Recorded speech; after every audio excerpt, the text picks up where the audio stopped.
Eddie Brock को एक अनजान स्रोत से संदेश मिलता है कि पृथ्वी पर एक नई और खतरनाक सिम्बायोट सेना आने वाली है। ये सिम्बायोट्स न सिर्फ वेनम से अधिक ताकतवर हैं, बल्कि उनका इरादा पूरी मानवता को खत्म करके धरती को अपनी बस्ती में बदलने का है।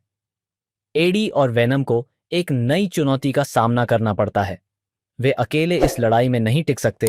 को अपने सबसे बड़े दुश्मन कार्नेज के अवशेषों से जुड़ी एक चौंकाने वाली सच्चाई पता चलती है।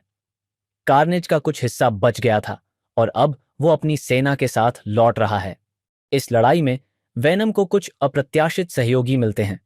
टॉक्सिन, जो पहले एक खतरनाक सिम्बायोट था, अब एडी की तरफ खड़ा है।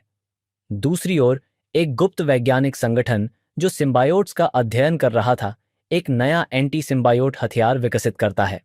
सबसे रोमांचक हिस्सा वह है जब एडी और वेनम एक विशाल युद्ध भूमि पर खड़े होते हैं। उनकी आंखों के सामने एक पूरी सिम्बायोट सेना धरती पर हमला करती है।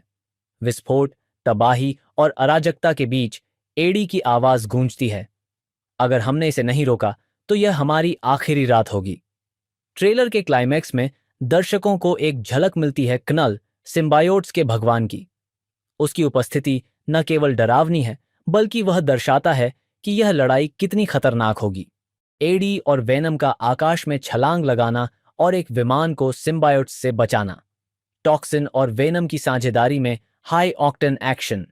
क्नूल का पृथ्वी पर कदम रखना और उसकी भयावह शक्ति का प्रदर्शन।